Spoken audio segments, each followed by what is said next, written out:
नमस्कार, आप देख रहे हैं उत्तराखंड का सबसे लोकप्रिय चैनल इंडिया 10 न्यूज, जो कि आप तक पहुंचाता है हर बड़ी से बड़ी खबर, यानी शहर आपका, आपकी खबर। आइए मैं दिखाती हूं आज की बड़ी खबर। अगर ग्राम वासियों ने अपना आशीर्वाद दिया तो करूंगी गांव की कायाकल्प। गुलनाज। बाजपुर। उत्तराखंड में ग्राम पंचायत चुनाव अब धीरे धीरे रोमांचक होते जा रहे हैं। जैसे जैसे पंचायत चुनाव आगे बढ़ रहे हैं, वैसे वैसे प्रत्याशियों ने अपने चुनाव प्रचार तेज कर दिए हैं। यहाँ बता दें कि चाहे वह जिला पंचायत चुनाव हो, ग्राम प्रधान चुनाव हो या फिर बीडीसी मेंबर का चुनाव हो, सभी प्रत्याशी अपनी जीत सुनिश्चित मानकर चल रहे हैं। लेकिन जनता जनार्दन इस बार किसको चुनती है, ये तो आने वाला वक्त ही बताएगा। लेकिन इस बार जनता जनार्दन ने मानो मन बना लिया है कि पूर्व प्रधान हो, क्षेत्र पंचायत सदस्य हो या जिला पंचायत सदस्य हो, जिस व्यक्ति ने अपने क्षेत्र में काम नहीं कराया उसको जनता इस चुनाव में करारा जवाब देगी, ऐसा जनता का कहना है। इसी क्रम में जब हमारी टीम ने बाजपुर के रमपुरा शाकर में लोगों से बात की तो उन्होंने कहा कि इस बार यहाँ की जनता उसी को वोट देगी जो गाँव का विकास कर सके।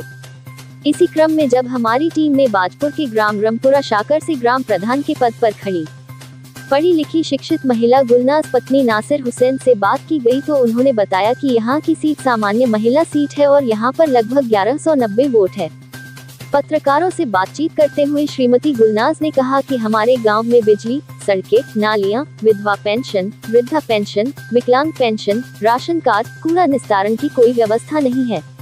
श्रीमती गुलनाज ने कहा कि मैं एक शिक्षित महिला हूँ और जनता का दुख दर्द में भली भांति जानती हूँ। अगर गांव की भोली भाली जनता ने मुझे आशीर्वाद दिया तो इन सारी समस्याओं का निस्तारण अवश्य करूंगी और जितनी भी सरकार की योजनाएं हैं उन योजनाओं का लाभ अपने ग्राम वासियों को दिलाने का प्रयास करूंगी। श्रीमती गुलनाज ने ग्राम वासियों से अपील की है कि आने वाली 24 जुलाई को अनाज की बाली पर मुहर लगाकर उनको भारी बहुमत से विजय बनाएं। इसी के साथ ही उनके समर्थक आजम भाई ने बताया कि गाँव में अभी तक कोई विकास कार्य धरातल पर नहीं आए हैं।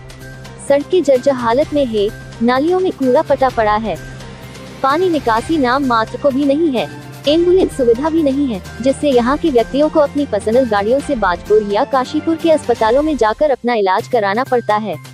श्रीमती गुलनाज अगर ग्राम प्रधान बनती है तो मुझे विश्वास ही नहीं पूरी उम्मीद है कि वह सारे कार्य करने में सक्षम रहेगी, जिसका मुख्य कारण है कि वह एक पढ़ी लिखी महिला है और उनको अधिक जानकारी है। इसलिए जनता से उन्होंने भी अनुरोध किया है कि आने वाली 24 जुलाई को अनाज की बाली पर मुहर लगाकर श्रीमती गुलनाज जी को ग्राम प्रधान पद के लिए अधिक से अधिक वोटों से जीताए और अपने ग्राम रमपुरा शाकर का विकास कराए।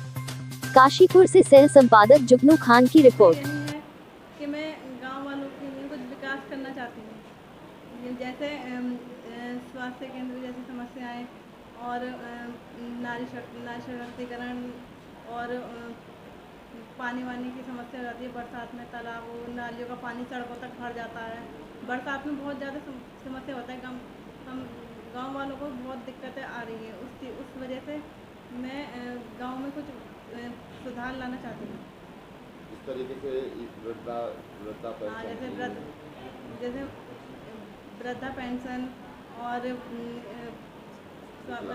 विकलांग पेंशन और राशन कार्ड जिनके नहीं बने उनको नए राशन कार्ड बनवाए जाएं। उनको मूलभूत आवश्यकताओं के बारे में की जानकारी अस्सलाम वालेकुम। मैं गुलनाज जहाँ ग्राम रमपुरा शाकर से ग्राम प्रधान की प्रत्याशी हूँ और मेरा चुनाव का निशान अनाज की बालियाँ हैं और गांव के विकास के लिए अनाज की बालियों के निशान पर मोहर लगाकर ज़्यादा से ज़्यादा वोटों से मुझे विजय बनाएं।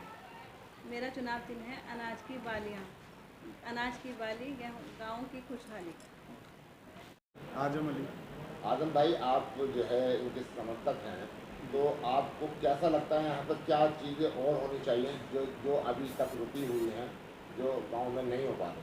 सबसे मेन चीज़ तो यहाँ पे पंचायती घर है, उसमें कोई सुविधा नहीं है। जो हमारे सेक्रेटरी साहब हैं वो भी आके नहीं देखते। तो सबसे मैं पहली जो हो गया हमारा प्राथमिकता, यहाँ पे सेक्रेटरी साहब कम से कम हफ्ते में एक बार तो यहाँ पे ज़रूर बैठें, जो गांव की समस्या सुन सकें। और जैसे राशन कार्ड हो गया, किसी का आधार कार्ड की कोई समस्या है, CSC वाले भी यहाँ पे बैठाए जाएँ, जो उनके हाथों सुविधा दी जाए।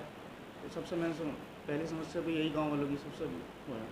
जैसे पेंशन हो गए, वृद्धा पेंशन हो गया, तो उनका हाथों हाथ ये सुविधा दी जाए, ना कि वो पट्टी में, सुल्तानपुर पट्टी में हमारे वो हैं वहाँ चक्कर काटते हैं, क्योंकि गरीब मजदूर हैं यहाँ पे, तो उनको काम भी करना होता है, तो वो सुल्तान पिपलिया तो नहीं जा सकते, तो उनको बड़ा पंचायती घर है उसमें ये सुविधा दी जाए। नाली सड़कों की को क्या देखते हैं आप, क्या नाली प्रधान ने पहले कुछ कराया है? नाली सड़कों की तो बहुत बुरी व्यवस्था है, जिसमें कि एक हमारे मित्र हैं शेर मोहम्मद, उनके बराबर में एक नाली है, वो आज भी इतनी पानी से पूरी भर जाती है जब भी बारिश पड़ती है, और उसमें एक बोर्ड लगा रखा है इन्होंने 2000 इसी प्रधानी में है 5 साल में, उसमें 1,90,000 का आवंटन हुए थे उसमें, और जबकि उसमें कोई भी काम नहीं हुआ, किसी भी काम वालों से पूछ सकते हो, उसमें कोई काम नहीं कराया इन्होंने, खाली चूना उसमें लिया था, चूना फिरवाया पूरी नाली पर, और ऐसी 3-4 नालियाँ जिसमें कोई भी काम नहीं कराया पिछले 5 साल में इन्होंने, और उसके पैसे निकाले गए हैं। और ये जो तालाब बना है इसके भी लगभग 20 लाख रुपए आवंटित हुए थे सरकार से, उसमें इसकी 4 दीवार की वो आई थी, मतलब जिससे रोका जाए, वो भी इन्होंने अधूरा काम छोड़ दिया और वो पूरा नहीं हुआ। अच्छा, आपको लगता है जो राज्य वित्त का पैसा आता है सेक्रेटरी को प्रधान खाते में आता है, इसमें कोई घोटाले हुए हैं? घोटाले तो पूरे हुए हैं, घोटाले सबने मिलकर घोटाले करे हैं इसमें, जब तो गांव की जनता चाहती है कि प्रधान बदला जाए, और गांव ने ये इन्हें जब मतलब खड़ा करने की पूरे गांव वालों ने ये इच्छा जताई कि काम करा जाए, क्योंकि विपक्ष होता है जब भी काम होते हैं गाँव में, ना तो ऐसे तो काम नहीं हो पाएगा। अच्छा, नरेगा के अंतर्गत जिन लोगों के कार्ड बनाए गए हैं, क्या वो ईमानदारी से बनाए गए या उसमें कुछ फर्जीवाड़ा हुआ है? सब में फर्जीवाड़ा कराया, क्योंकि इनके जो जनप्रतिनिधि है पहले, उन्होंने पूरा भ्रष्टाचार कराया गांव में, और कोई भी काम उन्होंने मतलब ईमानदारी से नहीं करा, कोई भी काम इन्होंने ईमानदारी से नहीं कराया। जहाँ तक कि अगर किसी की कॉलोनी भी आ रही है तो उसमें भी भ्रष्टाचार उनसे लिया गया है, जब जाकर उनको कॉलोनियाँ दी गई हैं, और उनको दबाव बनाया जा रहा है। अब उसी बात पर दबाव बना रहे कि हमने तुमको कॉलोनियाँ दी हैं, ये दिया, तुम्हारा काम कराया है, तो हमें हमारे पक्ष में आओ। इस संदर्भ में गाँव वासियों या आपके द्वारा कभी कोई शिकायती पत्र संबंधित अधिकारी को दिए गए हैं? शिकायती पत्र तो हमने कई सारे दे रखे हैं इनके नालियों के, जिसमें मेरे पास वीडियो भी हैं जो इन्होंने निर्माण करवाए हैं, तो सब वो हैं। तो इन्होंने शिकायती पत्र हमने एसडीएम साहब को भी दे रखा है, बीडीओ साहब को भी दे रखा है, सबको दे रखा है। और जो पंचायती घर की ज़मीन है उस पर भी इन्होंने कब्जा कर रखा है, उसको भी एसडीएम साहब को हमने दे रखा है, वो आए भी थे मौके पर। ठीक है सर, खबरों में अब तक के लिए बस इतना ही, फिर मिलेंगे नई खबरों के साथ। तो हमारे चैनल को लाइक और सब्सक्राइब करना ना भूलें। जय हिंद, जय उत्तराखंड।